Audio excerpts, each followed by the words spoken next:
네,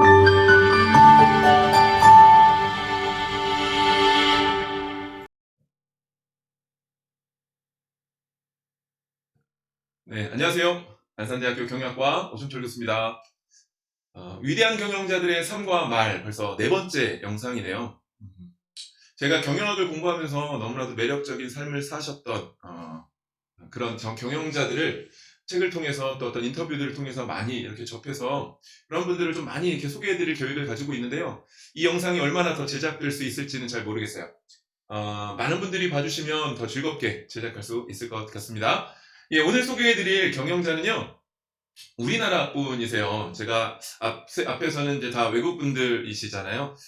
사실은 좀 조심스럽기는 해요.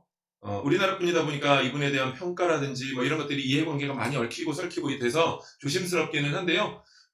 그냥 지극히 제 개인적인 기준으로 선정했고 평가해서 말씀드리는 거다라는 것들을 먼저 한번 전제로 말씀드리면서 세 번째 경영자의 삶과 말 주인공을 소개해 드리도록 하겠습니다. 예, 저쪽에서 저를 계속 쳐다보고 계시는 것 같은데요. 이분은 삼성 테스코의 또 홈플러스의 전 회장이자 회장님이시자 넥스트앤 파트너스, 지금 현재는 넥스트앤 파트너스라는 기업의 회장으로 계시는 이승한 회장님이세요. 이승한 회장님은 1999년 홈플러스를 창립을 하셨고요. 17년간 그 이후로 홈플러스의 최고 경영자를 지낸 국내 유통업계 최장수 CEO 기록을 가지고 계신 분이시죠. 뭐 오너가 아니시거든요. 그냥 전문 경영인이신데도 불구하고 삼성이라는 기업에서 그렇게 대단하게 업적을 남기신 분이라고 생각하시면 좋겠어요.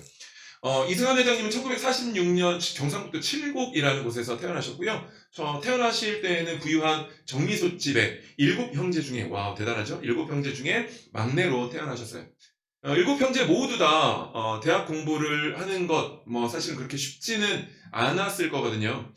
그런데 이승환 회장님이 그냥 막내이기 때문에 대학에 입학하는 시점에 점점점 가정 형편이 좀 어려워져서 대학에 입학을 하던 그 시기에 대부분 형님들은 다 이제 서울에 있는 좋은 학교들을 갔는데 이제 막내 이승환 회장님은 지역에 있는 그 가장 가까운 곳에 있는 영남대학의 경영학과라는 곳으로 좋은 대학이 아니죠. 뭐 상대적으로요. 예, 오해하지 마세요. 상대적으로 이 자서전에 써 있는 이야기인데요. 상대적으로 이제 지역에 있는 그런 대학에 입학을 한 어떻게 보면 약간의 컴플렉스를 좀 가지고 계셨던 것 같아요. 하지만 대학 졸업 후에 삼성물산이라는 곳에 입사를 하시게 되는데요. 이때부터 이승환 회장님이 자기가 가지고 있는 그 대단한 무기가 빛을 발하게 되는 것 같아요. 여러분들 혹시 블루카피라는 것들 들어보셨나요? 예, 영상이 좀 색감이 어떤지 잘 모르겠는데요. 이 물건이 무엇에 쓰는 물건인지 혹시 아시는 분 계세요? 여러분들 박물관에서나 지금 이제 볼 수 있는 거고요. 뭐 박물관에서도 보기 힘든 걸 수 있어요. 등사기라고 불리우고요. 혹은 블루프린트라고 불리우는데요. 지금의 복사기 같은 기계인 거예요. 요 위에 판에 보면 기름 종이가 있고요. 기름 종이 같은 이제 뭐죠? 이 투명한 이런 종이, 지금으로 말하면 이 뭐죠? 비닐로 되어 있는 것들이죠. 거기에 철심으로 문서를 이렇게 작성을 하고요. 거기에다가 밑에다가 이걸 이렇게 들고 거기에 흰 종이를 깔고 여기에 이제 롤러가 있거든요. 롤러에다 잉크를 묻혀서 쓱 이렇게 밀면 그 홈으로 이렇게 잉크가 새 들어가서 밑에 있는 하얀색 종이에 글씨가 이렇게 새겨지는 그런 구성을 가지고 있는 예전의 복사기라고 생각하시면 돼요. 대략 한 번 이렇게 여기다가 기름종이에다가 뭔가를 쓰면 한 500장 정도는 복사가 가능했다고 하더라고요. 이승환 회장이 대학을 졸업한 뒤에 1970년에 삼성그룹에 입사를 하게 되는데요. 그래서 제일모직이라는 곳에 발령을 받게 됩니다. 남들이 부러워하는 대기업에 입사를 하게 된 후에 주로 이승환 회장이 담당했던 업무가 바로 이 복사 업무였다고 해요.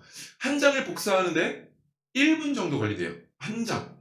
지금 여러분들이 얘기하는 이 복사를 하는데 왜 그렇게 오래 걸리냐면 잉크가 있기 때문에 이렇게 해서 쓱 한번 밀고 그걸 잘 펴서 말리는 데까지 걸리는 게 아마 그 정도 걸렸나 봐요. 그럼 여러분들 한번 계산해 보실래요? 20페이지짜리를 여러분들이 회의 자료를 만든다. 한 10명 정도에게 보여줄 수 있는 걸 만들려면 200페이지 정도를 복사를 해야 되는 거고요. 그러면 200분 이상이 걸리는 거예요. 와, 여러분들 200분이면 한 3시간 넘게 걸리는 시간이거든요. 회의 자료 하나 만드는데 3시간 넘게 거기에 정열을 쏟아야 된대요.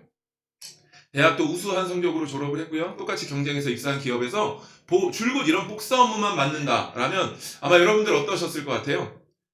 이승환 회장이 제일모직에 입사해서 처음 수습 기간이 끝나고 나서도 6개월 동안 이 업무를 담당했다라고 하더라고요. 이승환 회장은 그때 사실은 그런 생각도 있었대요. 내가 이런 거 하려고 이렇게 열심히 공부해서 했나? 소위 말하는 자괴감도 들었겠죠. 그런데 이런 생각들이 잠깐 들기는 했지만 이 생각을 바로 덮고요. 비록 대학 나온 사람이 맡은 업무는 아닐 수 있지만 내가 하는 이 업무 자체가 내가 여기서 복사를 제대로 하지 않으면 이걸 가지고 회의를 하거나 이거에서 어떤 의사결정을 할 때 굉장히 심각한 문제가 생길 수 있지 않을까? 회사의 전체적인 업무가 원활하게 돌아가는데 복사는 없어서는 안 될 일일 거야 라고 생각을 하시고 진짜 최선을 다해서 했대요. 복사한 서류가 뒤바뀌지 않게 하고 복사한 종이도 이렇게 왜 종이 물기가 묻으면 우글우글 해줄 수 있잖아요. 그래서 반듯하게 깨끗하게 펴서 말릴 수 있도록 하고 그래서 누구보다도 복사에 진심을 다해서 복사를 했대요.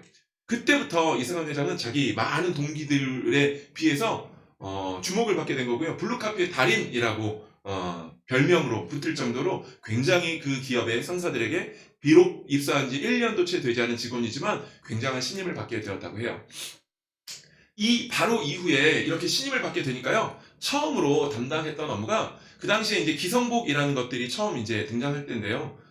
이런 양복 원단이라는 것들이죠. 양복 원단에 대해서 어떤 시장의 반응이 어떤 것들이 좋은지를 한번 조사하는 업무를 맡겼다고 해요.